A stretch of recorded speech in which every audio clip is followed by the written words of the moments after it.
are talking now about Avenue 8's The Landscape email newsletter. It comes out every couple weeks, definitely monthly.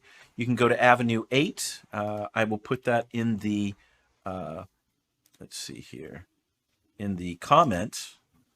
And you can sign up for it yourself. But it's a great newsletter. And I will also share with you the newsletter content that we're going to go over.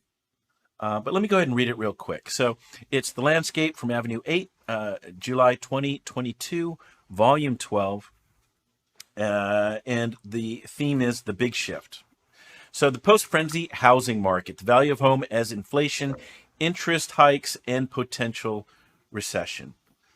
When we talk about the home buying frenzy of the past 2 years, we forget that it was also an everything buying frenzy. Americans decimated the inventory of highly discretionary, big ticket items like Pelotons, barbecue smokers, and Chase lounges. We also loaded up on basic necessities, food, socks, soap. I think toilet paper as well, right, Darren? But where does real estate fit into that spending spectrum? Are houses more like Pelotons or more like soap? That seemingly ridiculous question was the crux of a serious debate that arose in the aftermath of the housing crisis of 2008. Is housing a luxury or a staple? The answer is supposed to tell us what will happen when the music stops. Will people stop buying homes and pushing up prices, or focus all of their financial firepower on the most important purchase of all?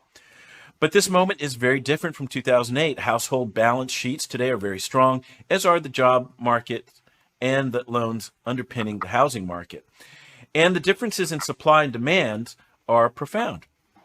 Even after increases in recent months, housing supply is still less than half of what would be needed to meet average demand. See the keys below.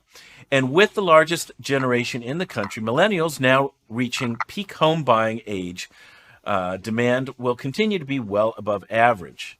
The result is that home values are still forecasted to rise 9.3% this year, half as fast as over the past 12 months, but more than double the average annual rate. And as for that luxury versus staple debate, the answer is clearly both. Sales of luxury homes fell 17.8% in Q1 this year, while non-luxury home sales declined by only 5.4%. And as we move through here, we can go to the keys, and it gives us a little bit more data. Housing supply has increased in the last few months, but will take years to fully rebalance. So the snapshot here is looking at May of 20. We were slightly above 4 months in terms of housing supply. 6 months is considered a balanced market between buyers and sellers. And here we are now, May 2022. We're slightly above 2 months supply. So it's only gotten smaller. I'd be eager to see, what July looks like. Maybe it's perked up a bit, right?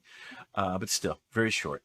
The takeaway here, it says, despite an increase in options for buyers, we remain solidly in a seller's market and will stay there until home builders catch up with demand. Most analysts believe that won't happen until at least 2024. And then it goes on here, talking about price reductions have returned to normal levels in recent months, both nationally and in our key markets. So share of homes with price drops. And I don't see the color key here. Well, LA looks like you have San Francisco, New York, LA, and then the entire country. So got it. Oh yeah, go US, go up LA, from New the bottom. York. You're right. Yeah. Right. So yeah, there are some drops, but yeah. Takeaway here, price reductions are increasing sharply, but only from the absurdly low levels seen during the buying frenzy of the past 2 years. We're still well under the average of 1 out of 3 sellers that reduce their price in a normal market. So yeah, what do Yeah. you have to say to that, man?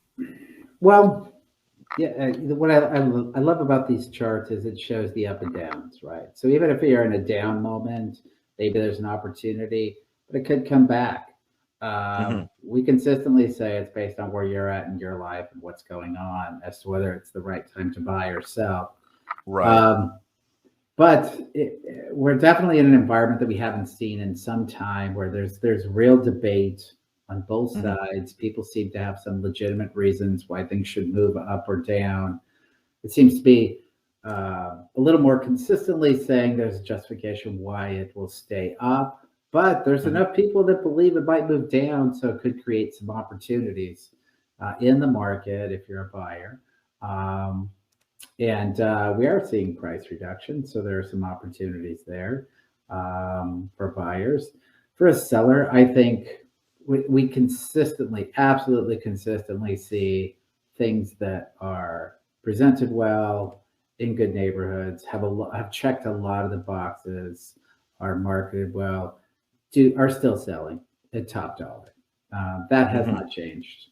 There's been no dip in that. I think a lot of these dips might be created by the overzealous seller pricing too high, Hmm. in which case maybe the market was able to catch up to them in the past, um, or a house that just doesn't show well. And in that case, if there are enough buyers who aren't as excited, maybe they end up having to reduce.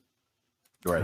So the message to a seller is prepare, inspect, present well. It's still a seller's market. But for a buyer, there's some opportunities for people who maybe aren't as strong on the selling side. Yeah.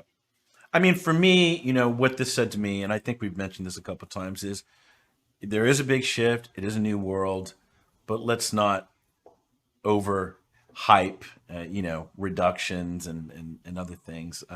Time needs to run through this. We'll see what happens. But, this is a more of a back to normal kind of statement, right? Like Not even this is, yet, as it right? says, but yes, it's moving towards a normal Yeah. dynamic.